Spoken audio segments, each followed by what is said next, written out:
2026 ആയിട്ടുണ്ട്. എല്ലാവർക്കും happy new year. ഈ ഒരു വീഡിയോയ്ക്കകത്ത് 2025 ബെസ്റ്റ് ആയിട്ടുള്ള കുറച്ച് ടെക്കുകളാണ് പറയാൻ പോണേ. മേ ബി 2026 ഇനി പുതുതായിട്ട് ഇറങ്ങാൻ പോകുന്ന സാധനങ്ങളൊക്കെ നിങ്ങളുടെ കയ്യിൽ കിട്ടാനും അതുപോലെ തന്നെ അവൈലബിൾ ആവാനൊക്കെ ഒരുപാട് സമയം എടുക്കും. ഇപ്പോൾ നിങ്ങൾക്ക് ഈ ഞാൻ പറയാൻ പോകുന്ന കാറ്റഗറിക്കകത്ത് എന്തെങ്കിലും വാങ്ങണമെന്നുണ്ടെങ്കിൽ വാച്ച് ടിൽ ദി എൻഡ്. ഈ വീഡിയോക്കകത്ത് കുറേ കാറ്റഗറീസ് നമ്മൾ പറയുന്നുണ്ട്. Phone, MacBook, laptop, gaming laptop, earphones, headphones, drones, camera, CPU, GPU, അതുപോലെ തന്നെ നമ്മുടെ ഹാൻഡ് ഹെൽഡ് ഗെയിമിങ്ങും. ഈ കാറ്റഗറിക്കകത്ത് ആർക്കെങ്കിലും എന്തെങ്കിലും വാങ്ങണമെന്നുണ്ടെങ്കിൽ ഈ വീഡിയോയിൽ പറഞ്ഞുതരാം. നമ്മുടെ ആദ്യത്തെ കാറ്റഗറി ഫോൺ എന്ന് പറയുന്ന സമയത്ത് നിങ്ങൾ വിചാരിക്കും ഞാൻ പിക്ക് ചെയ്യാൻ പോകുന്നത് നമ്മുടെ iPhone 17 Pro Max ആണെന്ന്. അല്ല, ഞാനൊരു ആൻഡ്രോയിഡ് ഫോണാണ് പിക്ക് ചെയ്യാൻ പോകുന്നത്. ബിക്കോസ് എനിക്ക് iPhone 17 Pro Max iPhone 16 Pro Max നിന്നോ 15 Pro Max നിന്നോ ഭയങ്കര ഡിഫറെൻ്റ് ആയിട്ട് തോന്നിയിട്ടില്ല. അതിനൊരു ആൾക്ക് സജസ്റ്റ് ചെയ്യണമെന്നോ പേഴ്സണലി ഫീൽ ചെയ്തിട്ടില്ല. So I M gonna pick Samsung Galaxy Z Fold 7.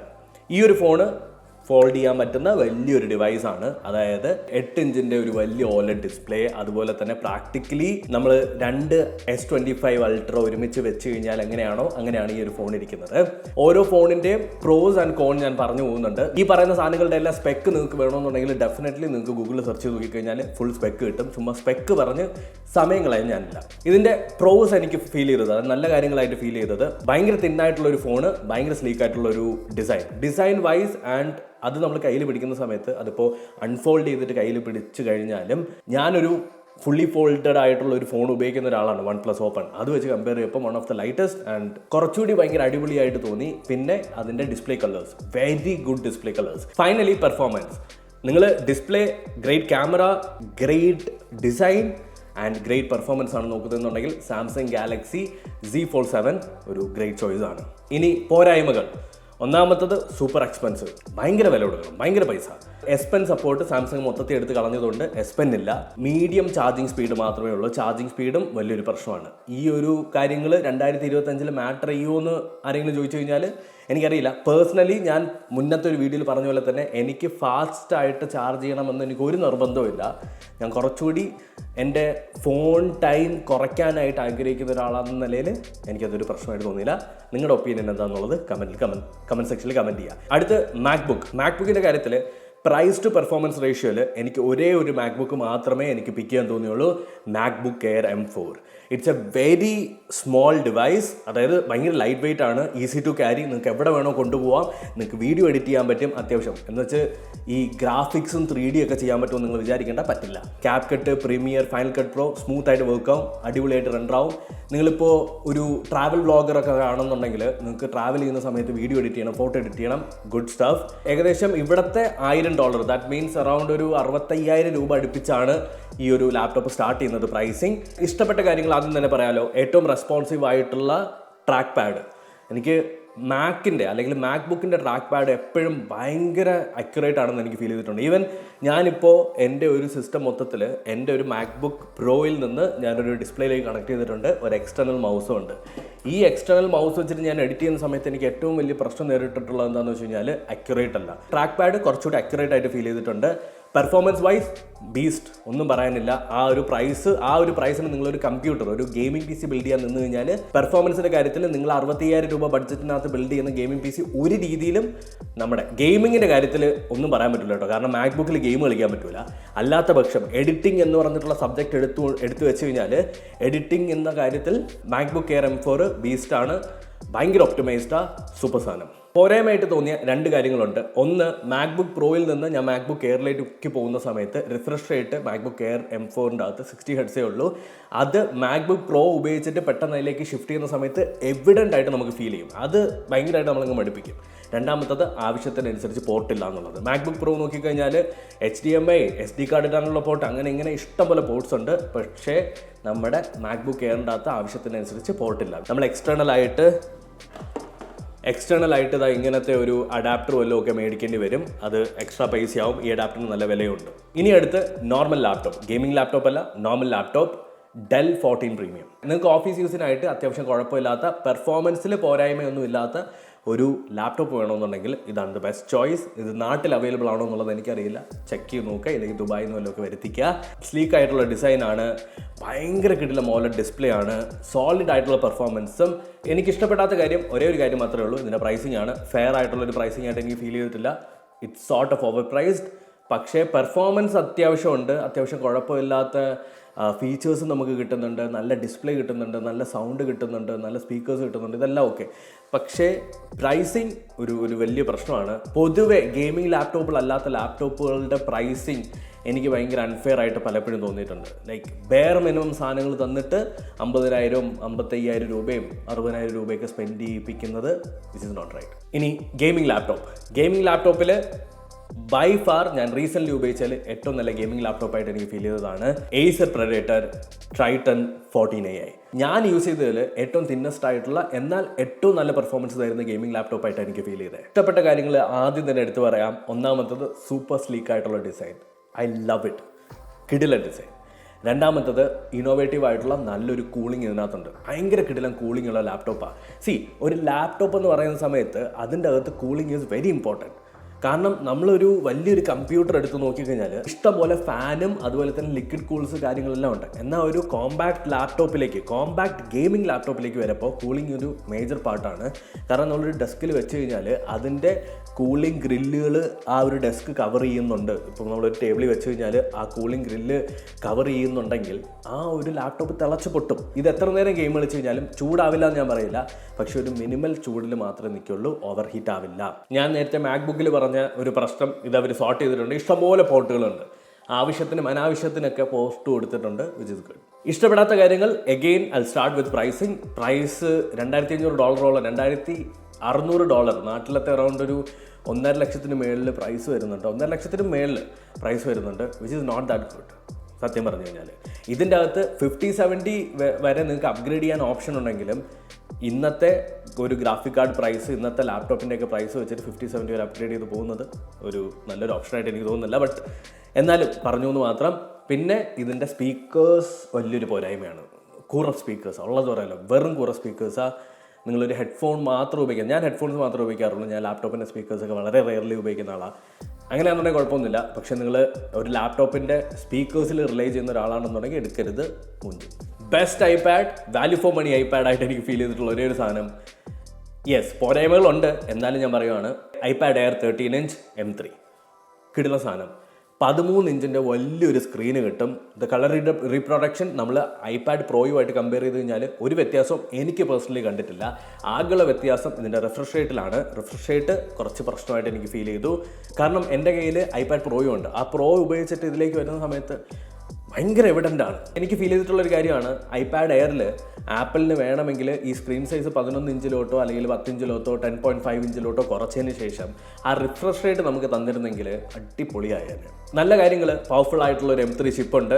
നിങ്ങൾക്ക് വീഡിയോ ഒക്കെ എഡിറ്റ് ചെയ്യുന്നത് നല്ല സൂപ്പറാണ്, കിടിലൻ പെർഫോമൻസ്, അടിപൊളി സ്ക്രീനാണ്, നല്ല മൾട്ടി ടാസ്കറാണ്. ആക്ച്വലി നമുക്ക് ഭയങ്കര ഞാൻ വിചാരിച്ചില്ല ഒരിക്കലും ഒരു iPadന് ഇത്രയും വണ്ടർഫുൾ ആയിട്ട് മൾട്ടി ടാസ്ക് ചെയ്യാൻ പറ്റുമെന്ന്. Multi tasking super great. പിന്നെ നിങ്ങൾക്ക് അഡീഷണൽ ആയിട്ടുള്ള അറ്റാച്ച്മെൻ്റ് ഒക്കെ മേടിച്ച് ഇതിനൊരു ലാപ്ടോപ്പ് പോലെയൊക്കെ തന്നെ ഉപയോഗിക്കാൻ പറ്റും. ഒരു iPad മേടിച്ചിട്ട് അതിനകത്ത് കീബോർഡൊക്കെ അറ്റാച്ച് ചെയ്യുന്നത് എനിക്ക് തീരെ താല്പര്യമുള്ള കാര്യമല്ല. അത് നിങ്ങളുടെ ഇഷ്ടം. ഇഷ്ടപ്പെടാത്ത കാര്യം ഇതിനകത്ത് ഫേസ് ഐ ഡി ഇല്ല. നമ്മുടെ മേളിൽ ഒരു ബട്ടൺ ഉണ്ട്, ആ ബട്ടണിൽ അമർത്തി നമ്മൾ അൺലോക്ക് ചെയ്യണം, which is not good. Important ആയിട്ടുള്ള കാര്യമാണ്, കുറച്ച് നാൾ നമ്മൾ ഉപയോഗിച്ച് കഴിഞ്ഞാൽ ഇതിൻ്റെ സ്ക്രീനിന് എന്തോ പറ്റുന്നുണ്ട്. ഈ സ്ക്രീന് ആക്ച്വലി കുറേ നേരം, ഇപ്പോൾ ഒരു 20% ബാറ്ററിക്ക് താഴോട്ട് പോയിട്ട് നിങ്ങൾ സ്ക്രീൻ ഉപയോഗിക്കുമ്പോൾ ഇതങ്ങോട്ട് കിടന്ന് ഒരു ഇങ്ങനെ കട്ട അടിച്ചടിച്ചടിച്ചാണ് പോണേ. എനിക്കത് കാണപ്പെടുത്താൻ തോന്നുന്നു. പിന്നെ ഈ ആക്സസറീസ് കാര്യങ്ങളെല്ലാം കൂടി നല്ല പൈസയാവും. കാരണം ആപ്പിൾ പെൻസിൽ പ്രോയ്ക്ക് ഏകദേശം നാട്ടിൽ അത് 12,000 രൂപ, അതുപോലെ തന്നെ ബാക്കി സാധനങ്ങൾക്ക് 12,000 രൂപ. ഇതെല്ലാം കൂടി ചേർത്ത് വരുന്ന സമയത്ത് ഏകദേശം 1,00,000 മേളിൽ ഇതിൻ്റെ പ്രൈസ് പോകും. അപ്പോൾ ഡിസൈഡ് ചെയ്യാം നിങ്ങൾക്ക് എന്താ വേണ്ടതെന്നുള്ളത്. ഞാനൊരിക്കലും ഇതിനകത്ത് പെൻസിൽ പോലും ആപ്പിളിൻ്റെ മേടിച്ച് ഉപയോഗിക്കാൻ ഞാൻ റെക്കമെൻഡ് ചെയ്യൂല. നിങ്ങൾക്ക് ആക്ച്വലി 2,000 രൂപയ്ക്കൊക്കെ തേർഡ് പാർട്ടി പെൻസിലുകൾ കിട്ടും. അതും എഴുതുന്ന ഒരേപോലെ തന്നെ ആയിരിക്കും, ആപ്പിൾ പെൻസിൽ എഴുതുന്ന ഒരേപോലെ ആയിട്ടാണ് എനിക്ക് ഫീൽ ചെയ്തിട്ടുള്ളത് കേട്ടോ. ഞാൻ ആക്ച്വലി ഇന്നേ വരെ എൻ്റെ ലൈഫിൽ ഉപയോഗിച്ച് നോക്കും എന്ന് കരുതിയ ഒരു സാധനമല്ല ഹാൻഡ് ഹെൽഡ് ഗെയിമിങ്. ഇപ്പോൾ ഒരുപാട് കൺസോളുകളുണ്ടല്ലോ ഹാൻഡ് ഹെൽഡ് ഗെയിമിങ്ങിൽ. എനിക്ക് അതിനകത്ത് ഏറ്റവും ഇഷ്ടപ്പെട്ടതെന്ന് പറഞ്ഞാൽ Nintendo Switch 2 ആണ്.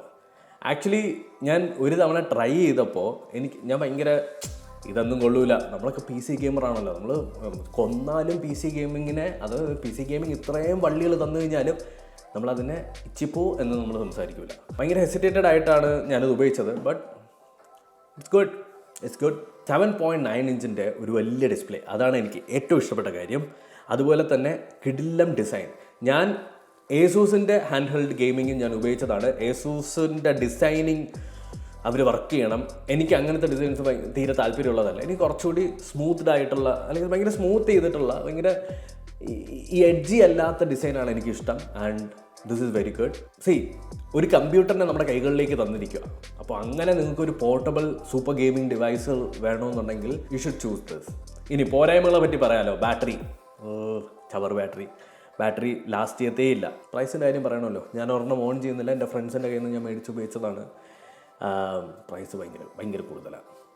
നമ്മൾ ആക്ച്വലി പ്രൈസ് കൂടുന്നതിൻ്റെ റീസൺ എന്ന് വെച്ചാൽ ഒരു പോർട്ടബിൾ ആയിട്ടുള്ള, നമുക്കൊരു ഏറ്റവും കിടിലമായിട്ടുള്ള top of the line AAA ഗെയിമുകളെല്ലാം കളിക്കാൻ പറ്റുന്ന ഒരു പോർട്ടബിൾ ഡിവൈസ്. അടുത്ത് ഹെഡ്ഫോൺസും ഇയർഫോൺസും രണ്ടാണ്. നിങ്ങളെപ്പോഴും, ഞാൻ തന്നെ പലതവണയായിട്ട് മാറ്റി പറഞ്ഞിട്ടുണ്ട്. Headphones, over headphones, obviously top of the line Sony WH-1000 XM6.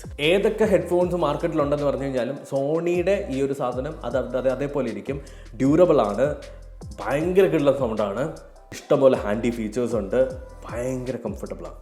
ഈ ഓവർഹെഡിൻ്റെ പ്രശ്നം എന്ന് വെച്ചാൽ നിങ്ങൾ കുറേ നേരം വെച്ച് കഴിയുന്ന സമയത്ത് ഈ ഒരു ഭാഗമില്ല, ഈ ഒരു ബാൻഡിൻ്റെ ഭാഗം ഭയങ്കരമായിട്ട് വേദന എടുക്കും. അതായത് ഈ ഭാഗം നമുക്ക് തലയിൽ വേദന എടുക്കും. അവിടെ സ്ട്രെയിൻ വന്നു കഴിഞ്ഞാൽ ടെക്നിക്കലി കുറേ നാൾ കഴിയുമ്പോൾ നിങ്ങളുടെ തലവേദന തുടങ്ങും, നിങ്ങൾക്ക് മൈഗ്രെയിൻ തുടങ്ങും, ഒരുപാട് പ്രശ്നങ്ങളുണ്ടാവും.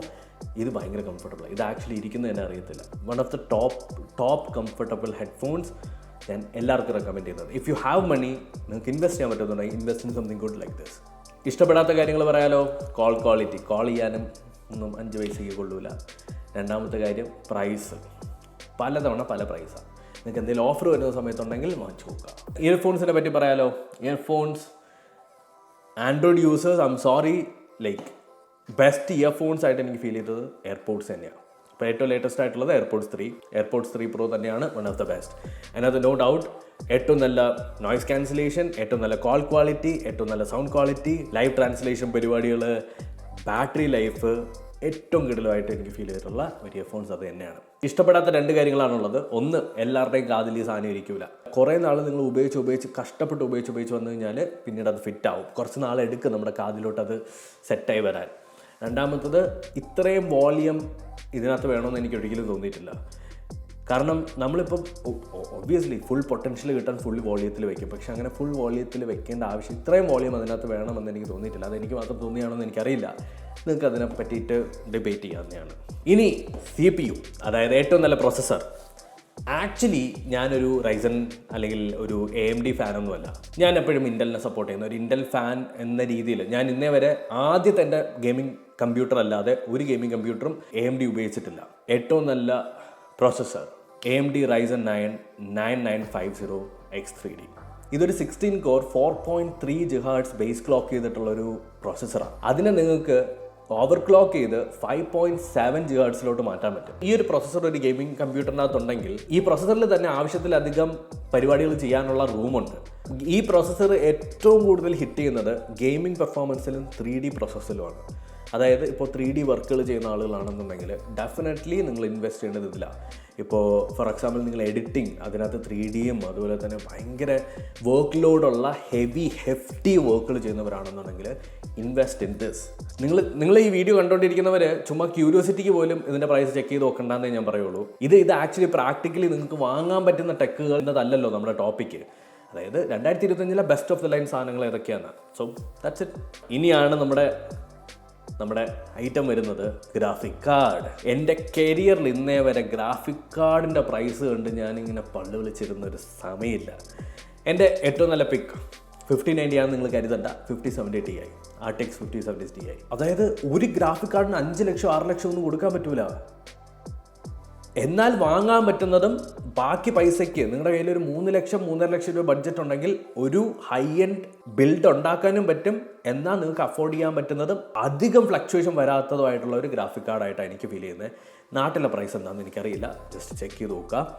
ഒന്നാമത്തത് കിട്ടില്ല, സോളിഡ് ആയിട്ടുള്ള 4K പെർഫോമൻസ്. പ്രൈസസ് ഭയങ്കരമായിട്ട് ഫ്ലക്ച്വേറ്റ് ആവുന്നുണ്ട്. സ്റ്റോക്ക് അവൈലബിലിറ്റി വലിയൊരു പ്രശ്നമാണ്. അതുപോലെ തന്നെ ഇനി സ്റ്റോക്ക് ഉണ്ടെങ്കിൽ തന്നെ അവർ ഡബിൾ ദ റേറ്റ് ഒക്കെയാണ് പലരും പറയുന്നത്. ഇപ്പോൾ നിങ്ങൾക്ക് ഒരെണ്ണം നല്ലൊരു ഡീലിൽ കിട്ടാൻ പറ്റിയാൽ ഗുഡ് ജോബ്. ഞാൻ ഇന്നേ വരെ ഇതിനകത്ത് സംസാരിക്കാത്ത ഒരു കാറ്റഗറിയാണ് ഡ്രോൺസിൽ. ഞാൻ എൻ്റെ ബക്കറ്റ് ലിസ്റ്റിൽ ഏറ്റവും ആദ്യം ജാനുവരി എൻഡിൽ അല്ലെങ്കിൽ ഫെബ്രുവരിയിൽ ഞാൻ വാങ്ങാൻ പോകുന്നൊരു ഡ്രോൺ ഉണ്ട്, DJI Neo 2. അതായത് ഒരു സ്റ്റാർട്ടർ എന്ന നിലയിൽ എനിക്ക് പഠിക്കാൻ പറ്റുന്നതും എന്നാൽ അത് പറന്നു പോവാതെയും ഇടിച്ചും തറയിലൊന്നും വീഴാതെ അതിന് തന്നെ ഒരു രക്ഷപ്പെടാനുള്ള ബുദ്ധിയുള്ള ഒരു ഡ്രോണായിട്ട് തോന്നി. പ്രൈസും അത്രയ്ക്ക് വലുതുമല്ല. ഒന്ന് ഭയങ്കര സൗണ്ട് ഉണ്ടാക്കൂലേ ഇത്. മറ്റേ ഞാൻ ഒരെണ്ണം മേടിച്ചിട്ടുണ്ടായിരുന്നു മാവിക്ക്. ഇതിങ്ങനെ പറഞ്ഞു എന്ന് പറഞ്ഞ് ഒരു പോക്കങ്ങ് പോകും. ഇത് സൗണ്ട്, ആ സൗണ്ട് ഒക്കെ പേടിയാവും.